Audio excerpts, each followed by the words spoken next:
It's my great pleasure to introduce our keynote speaker. Yes, Dave, it is time.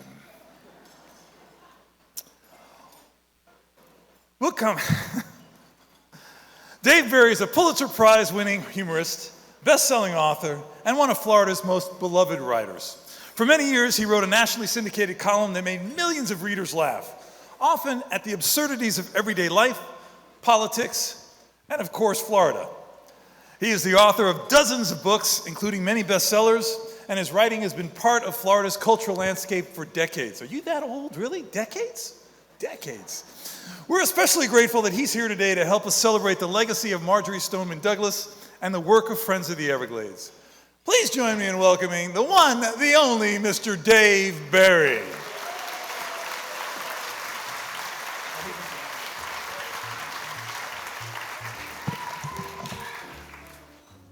Thank you, Ron. Ron mentioned this earlier, but I just want to repeat it. Some years ago, we've known each other for a long, long time. He gave me an oosic, which is the penis bone of a walrus. And I still have it in case the walrus ever wants it back. I don't know how Ron got it, how you get a penis bone from a walrus. But Ron is an animal lover, so draw your own conclusions. I think we all ought to give Ron a round of applause.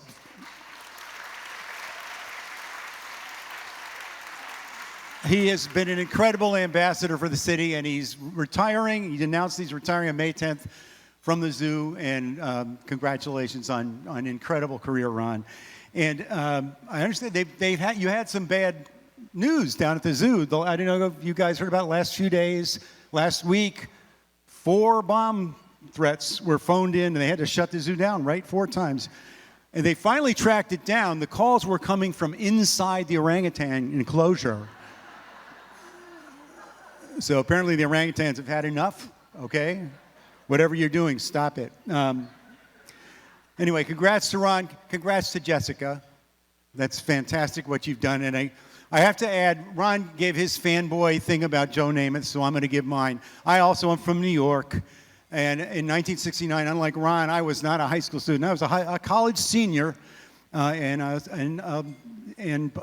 in a band. I was in a band, but it was a different kind of band. We smoked a lot of pot in my college. But anyway, I was a huge Jets fan, for the same reason we were all Jets fans. Anyway, and so this is embarrassing to say because I'm 78 years old, but watching you win the Super Bowl is still one of the highlights of my entire life. And I won $35, which back then bought you a lot of pot. So it was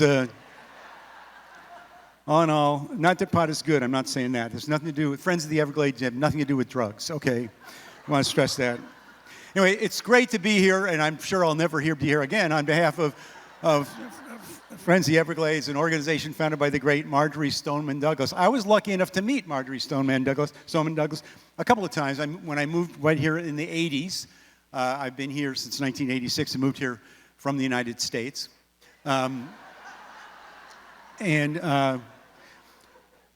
After all these years, after 4 decades, I consider myself a Floridian and a defender of the state of Florida, which is tough these days. We're not the most popular state. People ridicule our state.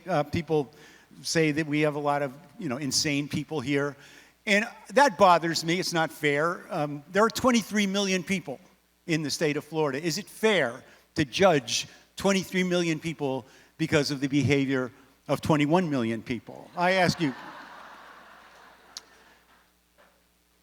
And it's not really always our fault. We get blamed for a lot of the things that go on down here that have nothing really to do with Floridians.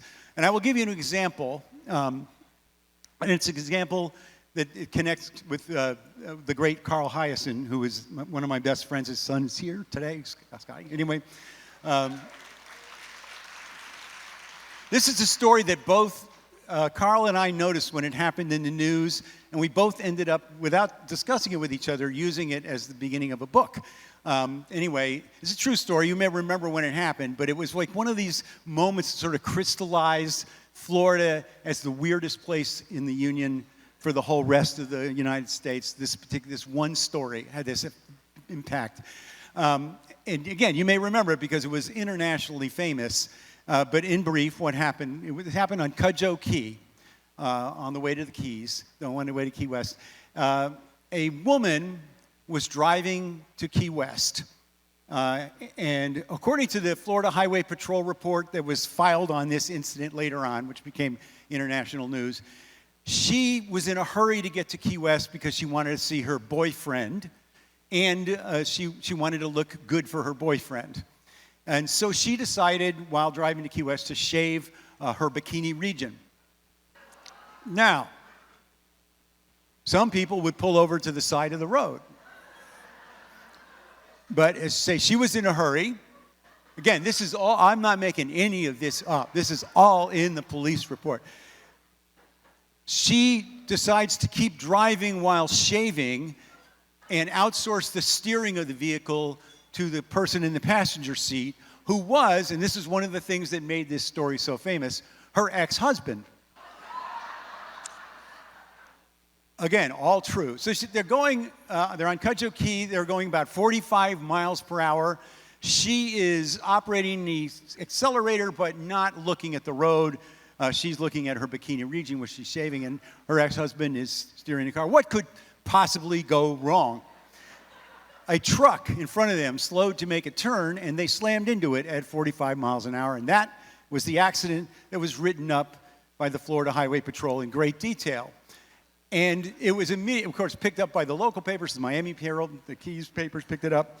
But then it went all over the world from there. Every late-night talk show, every morning jock show, they all told the story about this insane woman shaving her bikini region while driving in Florida. And Florida got the blame for that story. Everybody said, can you believe these people in Florida, these morons, these idiots, these Floridians, Florida, Florida, Florida, Florida, Florida, Florida. That woman was from Indiana. She was shaving her Hoosier, okay? So if you've always wondered what that... You should be ashamed of yourselves for laughing at that joke. But anyway. So anyway, we got the blame. It's not fair. So often that's the case with our state, I think. So anyway, as a Floridian, I'm proud to be part of the state. I want the state to do well, and that's why I'm all for everything that's being done by the Friends of the Everglades. And I'm honored that they asked me to speak here. And I think it created a little bit of a stir when I was asked to speak. They announced it on Facebook that I was going to be here, and they put my picture there. And immediately, practically the first comment to appear, I have a screenshot of it because whoever it was immediately deleted it. Big screenshot of me, and he goes, "Why do men wear weird rugs? I don't get that." And then immediately after that was comment, "Pretty sure that's his real hair." So that was deleted. This one was not. This comment is still there. "Wow, he's still alive." So I want to stress that, yes, I am still alive, and this is really my hair. You're welcome to come up and yank on it if you want. So anyway, I want to talk a little bit about the Everglades because, that's why we're all here, theoretically. I'm not an expert on the Everglades. That should be obvious to now. I have been to the Everglades multiple times, and I've written about the Everglades. I wrote a whole novel set in the Everglades, and so I'm familiar with the Everglades. So I want to read you, but I have a love-hate relationship with the Everglades. And I want to read a little bit from the column I wrote back in 1993 about one of my more memorable visits to the Everglades. And I'm just going to say ahead of time, in this column, there's a bad word. I am going to use a bad word. And we didn't use it in the newspaper. We put blanks, but I'm going to say the actual word I said. I apologize in advance if that offends anybody. Okay. From my column. The Everglades are very important. Tragically, they have been tampered with by man, an ecological moron who is always blundering into sensitive areas and befouling them with beer cans, used condoms, golf courses, etc.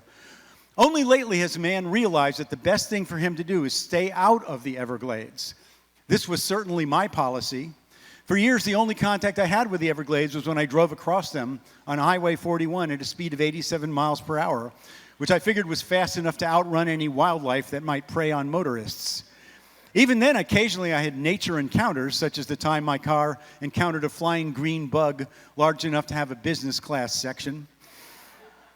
So it never occurred to me to set foot in the Everglades until my editor, this is my editor at Tropic Magazine, then Tropic Magazine, the Miami Herald, Tom Schroeder, suggested we go hiking. Tom Schroeder was my editor at Tropic. He also wrote a book about Clyde Butcher called Seeing the Light. And Clyde Butcher's daughter, Jackie, is here today, I believe, somewhere. Yeah. Anyway, Tom was researching this book about Clyde Butcher and got me to go out into the Everglades with him. It's real interesting, he said, never once mentioning alligators, let alone poison trees. I'll skip a little here. We met our guide, John Kalifarsky, a Park Service ranger who is extremely knowledgeable about wildlife.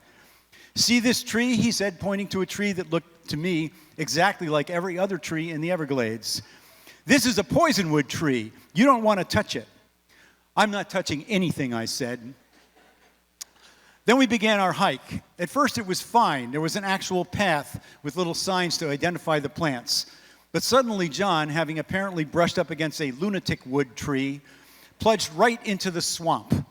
Soon we were up to our knees in murky, festering soup, walking on one of those squishy muck bottoms, surrounded by dense growth and the smell of rotting vegetation.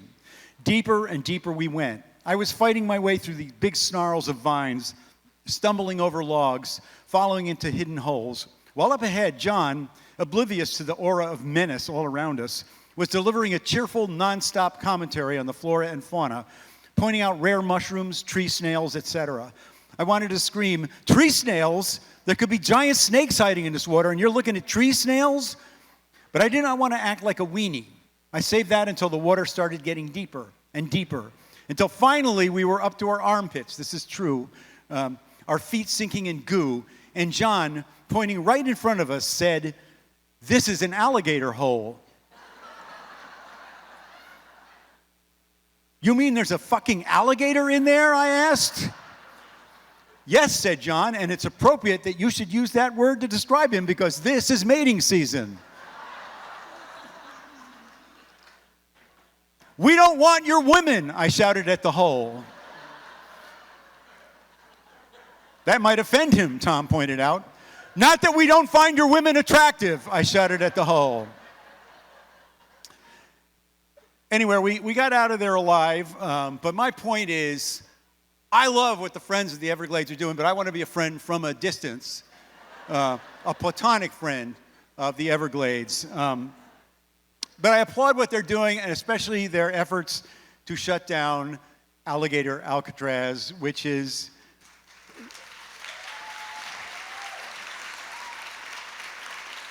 It is such a stupid idea that, like, when it happened, all these people asked me if I made it up. And when it first happened, it's like $1.2 million a day, is that, which is, it's idiotic to put it out there. And it's not just ecologically stupid. It actually, it doesn't make any sense to me. If I understand correctly, the idea behind it, spending all that money is you want to make this place unpleasant on purpose, an unpleasant place, so that people who are there are going to want to leave the country. That's going to seem like a better option to them. If this, we're boiling it down to its essence, that's what I think the purpose of it. That is so stupid to go to all that trouble to build an unpleasant, uncomfortable place that people want to leave and put all that money into it when we already had a place like that in Florida. It's already there. It's already built. We could use it anytime we want. It's called Disney World.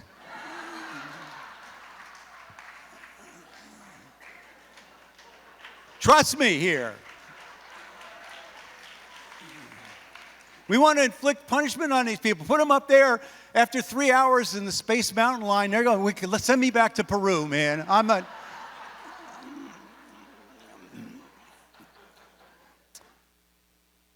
But anyway, it's stupid psychologically, but it's just stupid to try to manage nature. And it reminds me of a story I wrote a column about.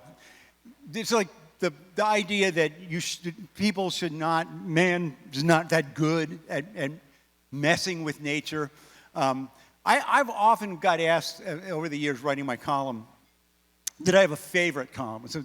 And I do. As one column I wrote, and it's not because of what I wrote, it's because of what I wrote it about, which is this brilliant example of why people shouldn't do things that they're not competent to do, which is what Alligator Alcatraz represents. And I think there's an application to that story to this. So I'm going to tell you the story about my column. This is an absolutely true story. This happened 55 years ago. And I have been part of the reason it's sort of been kept alive as a legend, but it's absolutely true. And the beauty of the story is that when it happened, there was a TV news crew on hand to witness it. So what I'm about to describe to you, if you don't believe it happened, you can actually go on YouTube and see a video showing of this news report that was done on it. And hang in with me because I will relate it to Alligator Alcatraz ultimately. But the story was that there was a storm off the coast of Oregon, and when the storm cleared, a huge dead whale had washed up on the beach, an 8-ton, a 42-foot-long whale, dead, washed up. And the weather was warm, and this whale started to rot, and the stench was unbearable. And people who lived in that area they couldn't stand it anymore. So what should have happened is they should have said, just bear with it. Eventually it will rot. It will be gone. Whales have been washing up dead on beaches since time immemorial. Just leave it there. Let it go. But no, they didn't like the smell, so they had to do something. So they brought in engineers. The Oregon State Highway Division sent an engineering crew in to deal with this problem. I don't know what the thinking there exactly was. I guess that a whale is a big thing, and a highway is also a big thing. So somebody thought it made sense. So the TV broadcast, which you can see on YouTube, begins. They show this giant dead whale on the beach with seagulls walking around on it. And then the TV news crew guy is a guy named Paul Lindman, who became a friend of mine because of this story. Then a young TV reporter standing in front of this dead whale, and he goes, "You might say they had a whale of a problem there." Then he introduces the head of the Oregon State Highway Division crew, who's been brought, a serious man with a hard hat, brought in to solve this problem of the dead whale on the beach. And this man doesn't come right out and say they've never disposed of a dead whale before, but you begin to suspect that might be the case when he reveals that the solution that they've arrived at is to use dynamite. Dynamite. And sure enough, they're digging a hole under the whale, and they're putting, and they decide, they didn't know, because they don't teach in highway school how to blow up whales. They didn't know exactly how much dynamite to use, so they went with 1 ton. 1 ton of dynamite. And they'd explain the plan, and I'm not making this up at all. The plan is they're going to blow the whale up with the dynamite.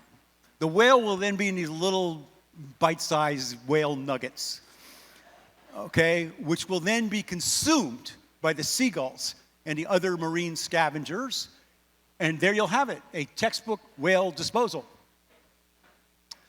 So, the next scene, they have backed the camera up behind a sand dune, 1/4 of a mile from the whale. So you're looking over this dune at the whale. They've also backed up the spectators, and quite a large crowd, several hundred people came to see this event. Because let's be honest with ourselves, if you knew they were blowing up a dead whale anywhere in Coral Gables today, you would not be here, okay?